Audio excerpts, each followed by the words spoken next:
अस्सलामुअलैकुम student, welcome to chemistry super concepts. Student, आज हम अपने सेकेंड ईयर का lecture trends in electrical conductivity of third period elements ये स्टूडेंट हम करवाने जा रहे हैं। और ये क्या है कि एटॉमिक और फिजिकल प्रॉपर्टी बी है इनकी कि ये जो है ना क्या करते हैं, इलेक्ट्रिकल कंडक्टेंस भी कुछ शो करते हैं कुछ नहीं करते हैं। तो इस पे जो है ना आज बात करेंगे। स्टूडेंट, सबसे पहले इलेक्ट्रिकल कंडक्टिविटी है क्या, इसको डिफाइन कैसे करते हैं। स्टूडेंट, एक तरह से हम इसको डिफाइन करते हैं कि the reciprocal of the resistance is called conductivity. कि जो रेसिप्रोकल है किस चीज का, रेजिस्टेंस का, उसको कंडक्टिविटी कहते हैं। लेकिन स्टूडेंट यहाँ पे हम इसको जिस सेंस में लेंगे उस तरह से हम इसको यूं डिफाइन करेंगे कि the ability of a substance to conduct the electricity is called electrical conductivity।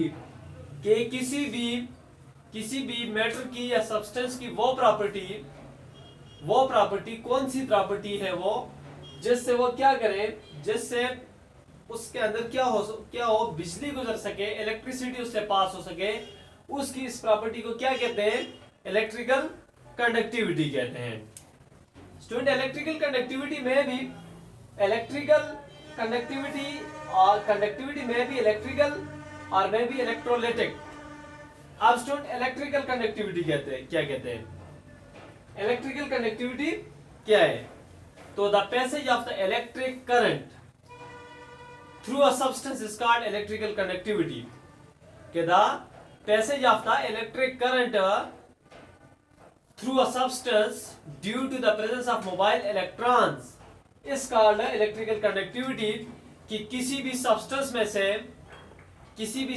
में से इलेक्ट्रिक करंट का गुजर जाना due to the presence of mobile electrons is called electrical conductivity. उसको क्या कहते हैं, उसको इलेक्ट्रिकल कंडक्टिविटी कहते हैं। दूसरा स्टूडेंट, इलेक्ट्रोलाइटिक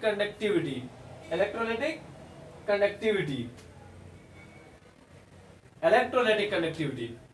तो स्टूडेंट, इलेक्ट्रोलाइटिक तो आपको पता है इलेक्ट्रोलाइसिस से। तो क्या है कि द पैसेज ऑफ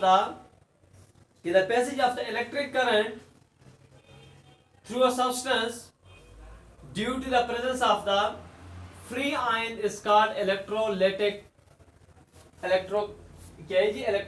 कंडक्टिविटी। कि किसी भी सब्सटेंस में से इलेक्ट्रिक करंट का गुजर जाना due to the presence of free ions is called electrolytic conductivity. उसको क्या कहते हैं, उसको इलेक्ट्रोलाइटिक कंडक्टिविटी कहते हैं। Student, electrolytic conductivity it is associated with the electrolysis. ये क्या है, इलेक्ट्रोलाइसिस से क्या एसोसिएटेड है। तो स्टूडेंट, आपको कुछ फैक्टर बताता हूं, इसके बाद फिर इसकी ट्रेंड पे बात करेंगे। जाहिर सी बात यार, आपको फैक्टर का पता चलेगा कि वो कौन से फैक्टर हैं जो कि इलेक्ट्रिकल कंडक्टिविटी को इफेक्ट करते हैं। उसके बाद ही तभी जाके आप क्या करेंगे, आप इसका ट्रेंड आप फाइंड कर सकेंगे। तो स्टूडेंट, सबसे पहले फैक्टर इफेक्टिंग कंडक्टिविटी। तो उसमें जो सबसे पहली चीज है स्टूडेंट वो क्या है, साइज है। Size greater the size of the atom greater will be the conductivity and vice versa. कि साइज जितना बड़ा होगा उतनी इलेक्ट्रिकल कंडक्टिविटी ज्यादा होगी। क्यों होगी, क्योंकि जब साइज जितना छोटा होगा उतना ही न्यूक्लियस इलेक्ट्रॉन को टाइटली बाउंड करके रखेगा। जब उतना ही उसको टाइटली बाउंड करके रखेगा तो उतनी उनकी जो मोशन है वो रिस्ट्रिक्टेड रहेगी, वो फ्रीली मूव नहीं करेंगे। जब वो फ्रीली मूव नहीं करेंगे तो उनकी कंडक्टिविटी भी क्या होगी स्टूडेंट, कम होगी। इसी तरह जब साइज उसका बड़ा होगा इसके बरक्स, तो क्या होगा, न्यूक्लियस इलेक्ट्रॉन को उस तरह टाइटली होल्ड नहीं कर सकेगा। जब टाइटली होल्ड नहीं कर सके तो वो फ्रीली मूव करेंगे। जब वो फ्रीली मूव करेंगे तो उनसे इसकी कंडक्टिविटी भी क्या होगी, बढ़ेगी। तो greater the size of the atom greater will be the conductivity. दूसरा student, number of mobile electrons. अगर आप इसको देखें स्टूडेंट, तो electrical conductivity down the group increases because the size of the atom increases. क्योंकि एटम का size increase होता है तो इसलिए electrical conductivity down the group increase होती है। तो number of mobile electrons student, number of mobile electrons. तो नंबर ऑफ मोबाइल इलेक्ट्रॉन्स की अगर बात करें तो greater the number of mobile electrons greater will be the conductivity. जितने फ्री इलेक्ट्रॉन ज्यादा होंगे उतना ही क्या होगा, उतनी ही इलेक्ट्रिकल कंडक्टिविटी ज्यादा होगी। लेट्स स्टूडेंट,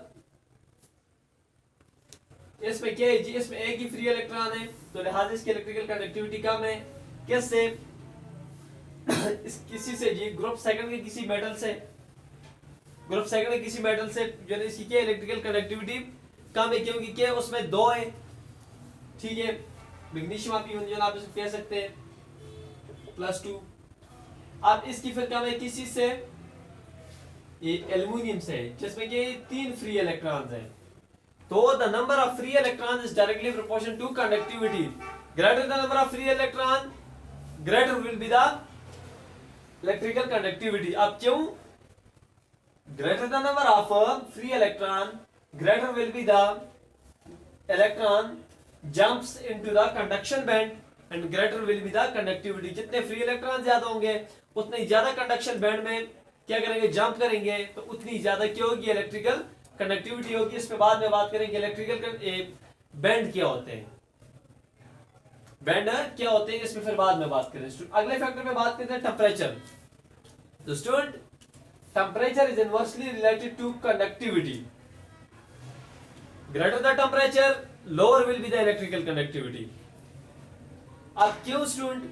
वो इसलिए कि एज द टेम्परेचर इंक्रीजेस, कि जब किसी सब्सटेंस का टेम्परेचर इंक्रीज होता है the motion of the electron increases. क्या होता है, motion of the electron increase करता है। As a result electron collide with one another. As a result electron आपस में क्या करते हैं, कोलाइड करते हैं। जब वो आपस में क्या करते हैं, कोलाइड करते हैं, तो क्या होता है कि उनकी जो मोशन होती है वो रिस्ट्रिक्टेड हो जाती है। उनकी जो मोशन है वो क्या हो जाती है स्टूडेंट, वो रिस्ट्रिक्टेड हो जाती है। एज अ रिजल्ट क्या होता है कि उनकी जो फ्रीनेस होती है, उनकी जो मोबाइल नेचर होती है वो कम हो जाती है। जब वो इनकी ये नेचर कम हो जाती है तो इलेक्ट्रिकल कनेक्टिविटी कम हो जाती है स्टूडेंट। तो स्टूडेंट अब लेकिन जहां पे बात है मेटालाइट की इलेक्ट्रिकल कंडक्टिविटी की, तो ये क्या होती है, ये टेम्परेचर इंक्रीज करने से क्या होती है, इंक्रीज होती है स्टूडेंट। ये एक एक्सेप्शनल या एबनॉर्मल बिहेवियर आप इसको कह सकते हैं कि जब मेटालाइट के क्या होता है, टेम्परेचर बढ़ता है तो उनकी कंडक्टिविटी बढ़ती है। लेकिन इसके मुकाबले में मेटल का टेम्परेचर अगर आप बढ़ाएंगे तो क्या होगा, उनकी कंडक्टिविटी कम होगी। स्टूडेंट अगली चीज है क्या, बैंड गैप। बैंड गैप जितना ज्यादा होगा उतनी कंडक्टिविटी कम होगी। क्या इनवर्स रिलेशन है। अब ये कैसे स्टूडेंट, इस पे बात करते हैं कि इलेक्ट्रिकल कंडक्टिविटी ज्यादा तो ये कम कैसे। तो बात करते हैं स्टूडेंट बैंड गैप के ऊपर। स्टूडेंट ये आपके सामने कुछ ये क्या है, ये वैलेंस बैंड है, ये वैलेंस बैंड है, ये भी क्या है, ये वैलेंस बैंड है स्टूडेंट। अब इसके दरमियान अगर आप ये डिस्टेंस देखें, ये सेपरेशन स्टूडेंट, ये क्या है, ये बैंड गैप है, बैंड गैप, और ये क्या है, ये कंडक्शन बैंड है। Valence band, band gap, conduction band. अब ये क्या, वैलेंस बैंड, अब ये क्या, बैंड गैप, और ये वाला क्या, कंडक्शन बैंड। कंडक्शन बैंड, ये जो डिस्टेंस है सेपरेशन के दरमियान में, ये क्या है, बैंड गैप, और नीचे क्या, valence band.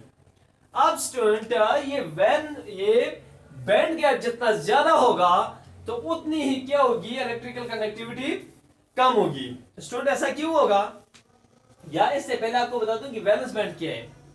Valence band student वो बैंड है कि जहां पे इलेक्ट्रॉन मुकम्मल आजादाना तौर पे मुकम्मल फ्रीली नहीं रह सकते, जहां पे इलेक्ट्रॉन्स पे क्या होता है, जहां पे इलेक्ट्रॉन पे क्या होता है कि न्यूक्लियस का होल्ड होता है। एज अ रिजल्ट इलेक्ट्रॉन यहाँ पे क्या होते हैं, रिस्ट्रिक्टेड होते हैं वैलेंस बैंड के अंदर। तो जब कंडक्शन होती है, इलेक्ट्रिक करंट फ्लो करता है, तो इलेक्ट्रॉन यहां से फ्लो करके यहां पे जाते हैं। तो जब इनके दरमियान के गैप कम होगा तो इलेक्ट्रॉन आसानी से जंप करके कंडक्शन बैंड में चले जाएंगे। तो जब ये फासला ज्यादा होगा तो इलेक्ट्रॉन जंप नहीं कर सकेंगे। तो जब इलेक्ट्रॉन जंप नहीं कर सकेंगे तो फिर क्या होगा, तो फिर ये होगा कि कंडक्शन जो है ना उसके मुकाबले में उतनी क्या होगी, कम होगी। अब दूसरा स्टूडेंट कि फिर कंडक्शन बैंड क्या है? कंडक्शन बैंड वो बैंड है जहां पे इलेक्ट्रॉन फ्रीली मूव कर सकते हैं स्टूडेंट।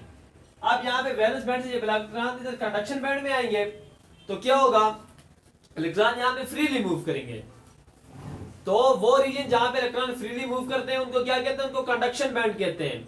और जहां पे इलेक्ट्रॉन टाइटली होल्ड होते हैं बाय द न्यूक्लियस उसको क्या कहते हैं, उसको वैलेंस बैंड कहते हैं। And the separation between the valence band and conduction band is called what, band gap. उसको फिर क्या कहते हैं, उसको बैंड गैप कहते हैं। तो स्टूडेंट ये 1 2 3 और 4 ये चार ऐसे फैक्टर हैं जो कि क्या करते हैं, जो कि इलेक्ट्रिकल कंडक्टिविटी को क्या करते हैं, इफेक्ट करते हैं। अब बात करते हैं स्टूडेंट इसकी ट्रेंड्स पे। स्टूडेंट इसकी ट्रेंड पे बात करने से पहले मैं आपको थोड़ा सा फिनोमेना समझाता हूं कि कंडक्शन के दौरान होता क्या है। स्टूडेंट जब कंडक्शन होती है, इलेक्ट्रिकल कंडक्टिविटी अकर करती है, तो क्या होता है कि ये जो कंडक्शन बैंड होता है यहां से इलेक्ट्रॉन जंप करके जाते हैं किस में, जाते हैं किस चीज में, ये वैलेंस बैंड से इलेक्ट्रॉन जाते हैं किस चीज में, कंडक्शन बैंड में। ये क्या वैलेंस बैंड है, ये भी क्या, ये वैलेंस बैंड है। तो स्टूडेंट मेटल के केस में चूंकि ये डिस्टेंस कम होता है तो लिहाजा क्या होता है कि इलेक्ट्रॉन आसानी से यहां से जंप करके इधर चला जाता है, इधर इधर। तो यहां पे इलेक्ट्रॉन आसानी से जंप करते हैं क्योंकि यहां पे वैलेंस बैंड और कंडक्शन बैंड के दरमियान का जो गैप है, जिसको आप क्या कहते हैं, जिसको आप बैंड गैप कहते हैं, वो क्या है, वो डिस्टेंस वो बहुत कम है। अब अगर आप मेटालाइट के केस में देखें तो ये थोड़ा ज्यादा है, इसीलिए मेटालाइट क्या होते हैं, थोड़े से लेस कंडक्टर होते हैं, थोड़े से क्या होते हैं स्टूडेंट, लेस कंडक्टर होते हैं। अब स्टूडेंट यहां पे क्या होगा, यहां पे इलेक्ट्रॉन जंप तो करेगा लेकिन उतने आसानी से नहीं करेगा जितना कि इधर मेटल के केस में करता था। अब यहाँ पे चूंकि स्टूडेंट के फासला ज्यादा है तो लिहाजा इसीलिए मेटालाइट के केस में जो टी है वो डायरेक्टली प्रोपोर्शनल टू कंडक्टिविटी है। तो अब जब आप टेम्परेचर बढ़ाते हैं तो यहां से इलेक्ट्रॉन क्या करते हैं, यहां से इलेक्ट्रॉन एक्साइट करके इधर आ जाते हैं इधर, तो यू लिहाजा क्या होती है, कंडक्शन होती है। लेकिन अगर आप नॉन मेटल्स के केस में देखें ये डिस्टेंस बहुत ज्यादा है। जब ये डिस्टेंस बहुत ज्यादा है तो लिहाजा इलेक्ट्रॉन यहां से यहां जंप नहीं कर सकेंगे। जब जंप नहीं कर सकेंगे तो क्या होगा, वो इलेक्ट्रिकल कंडक्टिविटी उनमें नहीं हो पाएगी, इलेक्ट्रॉन जंप नहीं कर सकेंगे, तो लिहाजा वो क्या होंगे, वो नॉन कंडक्टर होंगे।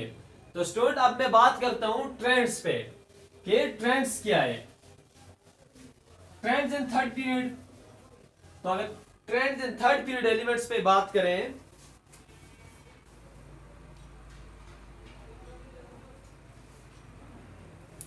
Trends in electrical conductivity of a third period element.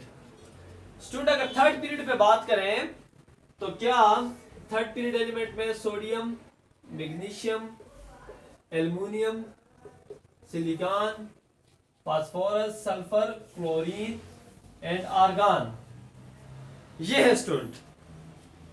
अगर हम यहां से देखें फ्रॉम सोडियम टू एल्युमिनियम क्या होता है स्टूडेंट, इलेक्ट्रिकल कंडक्टिविटी इंक्रीज करती है,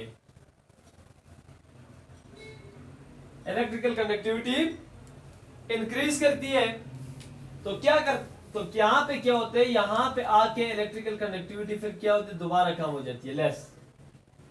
और यहां से आगे फास्फोरस टू आर्गन, ये सारे के सारे के ये नॉन मेटल्स हैं।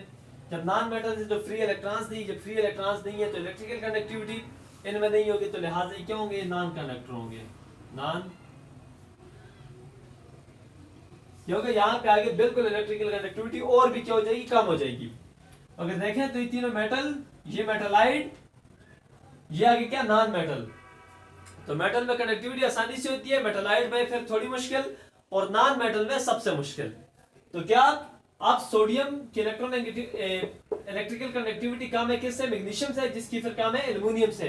तो सबसे ज्यादा किसकी है, एल्युमिनियम की है। क्यों, क्योंकि एल्युमिनियम में नंबर ऑफ मोबाइल इलेक्ट्रॉन जो है स्टूडेंट वो क्या है, वो सबसे ज्यादा है। तो स्टूडेंट ये था आज का सेशन जो कि उमूमन यकीनी तौर पे कॉम्प्लिकेटेड था, लेकिन इसको समझने की कोशिश करें स्टूडेंट, ये इंतहाई डीप कंसेप्ट्स हैं। तो उम्मीद है कि ये सेशन आपके लिए फायदेमंद साबित हुआ होगा। अगर आपने अभी तक इस चैनल को सब्सक्राइब नहीं किया तो इसको सब्सक्राइब करें, अपने दोस्तों के साथ शेयर करें, अपने और अपने अहले खाना का ख्याल रखिएगा। Thank you so much.